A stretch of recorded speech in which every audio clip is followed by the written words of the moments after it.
Michele, explain what Optima does for people who don't know. Yeah, we're very lucky actually. In the UK, Optima technology has been around for 31 years. There's a very small and proud crew of technology people who've been helping our customers solve a problem, which is the organisation of their data. And particularly in the UK, we've been doing a validation of that data really effectively. So that we do about 68 levels of validation, pretty unique. And then we turn that data into usage and spend reports, and which allows you to do budgeting and forecasting and organise all that data onto our platform. And then you've got perfect scope 1 and 2 data and some scope 3 data that we're building out. But in Australia, we'd also created something which is the collection of that data. So scraping PDFs and getting that data onto the site. And then quite uniquely, the extraction of the data. So once we take those bills, and we can actually lift all of the key data off that bill, and that helps you do a lot more with your sustainability reporting. So it sort of started as a bill management solution and a procurement solution, and now it's just perfectly set to help customers solve that sustainability problem. So it becomes a carbon solution in the way. Well, it becomes a planning and a tracking and a management reporting, because what's interesting is that only 7% of businesses globally actually use a software solution to do their data reporting for sustainability, right? And what's kind of more surprising is that only 3% of them think they're actually getting the right robust data solution. So that's a lot of dissatisfaction, even in the small sample that are using it. And so you want to be really confident. I mean, brands are building sustainability strategies, not just for their boards and investors, who are really important stakeholders, but for their customers. Very soon I'm going to want to know what emissions were used in the making of my wardrobe, and I know that because I've got 2 teenage daughters, and they, it's a fundamental factor in the way they think about things. So the stakes are getting higher, and our automation and accuracy is pretty unique. So that extraction I talked about was a 98% accuracy, and there's about 5 or 6 other competitors globally, and most of those operate at about 75% accuracy, and just about all of them are manual or some form of manual and automated solutions. So that's our unique sort of position. Yeah. You've worked for big corporates, and one of the things that can be said is that all of this spin, and some people would say, right, we've put this event on, but you've got energy companies. I've had criticism. Why are they here? They're the past. There's a lot of greenwashing, right? And the corporate world, you've worked in it. So there is a lot of greenwashing. But the real truth is, unless the big brands do things, then you don't affect change, and that will happen, and it is happening. But also we want the smaller companies, we're a SME ourselves, they need to be coming up. They would come and go, I don't know how to use data, I don't know what it means. So is your solution something that can apply at the other end as well?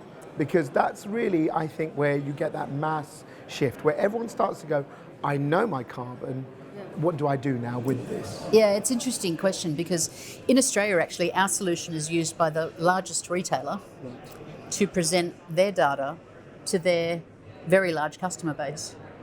And so they've got tens of thousands of SME and business customers who use our interface to see the data from the retailer.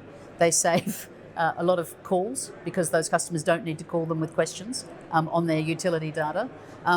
This particular retailer actually has carbon and renewable, so they can do most of that journey for that customer. And then the other thing is that those customers tend to pay their bills on time, because they can go and look at them and they can find the information they need. So we are actually also trying to provide a solution to retailers and to energy providers. We're not the disintermediate and disrupt, we're actually the help solve solution. And I think accurate and automated data is something that certainly upstream and downstream both need. We do work through channel partners, and so our strategy is to help those channel partners, many of whom are providing great procurement advice or sustainability strategies, and they just want that data there solving the problem. And so it could also be an application provider who's got fantastic high quality graphics and groovy sort of whiz-bang, solutions. We just want to be the accurate automated data set. And particularly those businesses say to me that the dirty data that's provided to them actually creates rework, inaccurate reporting, and those sorts of things. So I think, we're constantly, trying to improve our functionality and feature set, but the core of what we do is still incredibly important. When you look at where the whole, information play is, people now say energy is carbon, and some people say carbon is data, right? So as this starts to come, it's more smart devices, more things that are measuring. Your fridge starts talking to you and says, it's run out of milk, but hang on, the buy system, whatever. Anyway, all these things are going to go crazy, right? Cars drive themselves, all of that. 2 questions. One, what are you doing to make sure that's all secure? So when you've got mine, that you're looking after it, it's not being hacked, all of that. And number 2, it's all very well having all this, but what does it mean? So what are you doing on that? Those 2 things. Okay.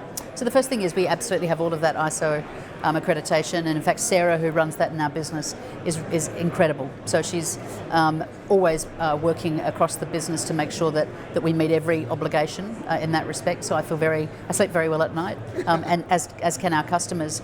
And then secondly, what are we doing with that data? The data is silent. Until we actually bring it to life. So, for example, one of the things we're solving now is we actually have built this extraction solution across 38 countries. Right. And so we've been busily sort of doing that for global customers. But our European customers, it appears, particularly those that have pan-European type solutions, are actually somewhat unmet in terms of that demand. So we're now pushing into the UK and Europe. There is certainly more demand for sustainability reporting. And so we want to bring that data to life for those businesses that now have multiple sites in Europe, multiple businesses, and they want to aggregate all of that data, and then they can tell a really strong multi-market sustainability story. So we're kind of following our channel partners and their customers, where they need those solutions. That's where we're building them out. Before we end, it's a tough time.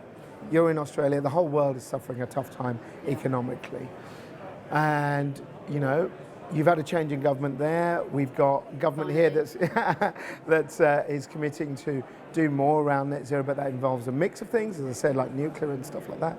There's no denying we can't live without oil and gas right now. We need that transition.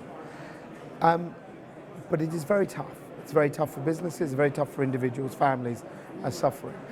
In this time, it can be quite easy for businesses to think, do you know what, the last thing I need to do is worry about my net zero and that. What do you say to that?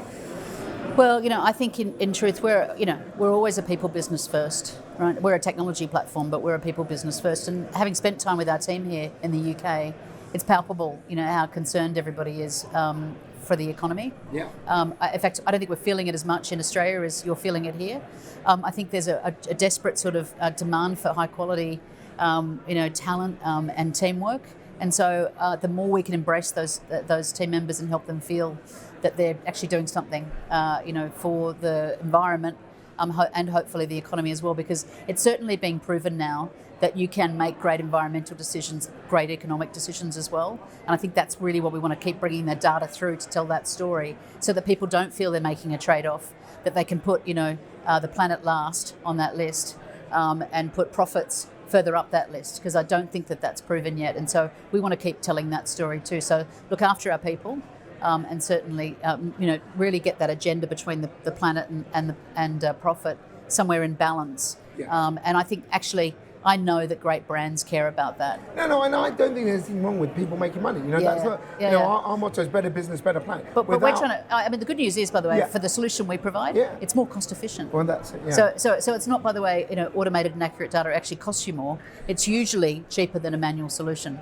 And so that's the kind of, the bottom, triple bottom line, if you like, for us, is that we can actually help financially. So. And finally, how have you joined today? How have you enjoyed the event? I've had a great time. Good. So I've never been to Coventry before. But I tell you what I've loved. I've loved seeing our team. I'm really proud of our team here. Ben, Phil, Andy, and we even had Mike, who does a lot of our Scope 3 work, all on the floor here talking to our customers. And it's been really enjoyable. So I love spending time with our team. I've also loved just meeting a whole lot of our channel partners. And it's clear that there's a lot more for us to continue to do for them. So we look forward to helping them with their customers. And it's been a pleasure meeting you and Jeff as well. Oh, that's very kind as well. It's been fantastic. Thank you. We're glad to have put it on for you. Thanks a lot for your time. Thank you.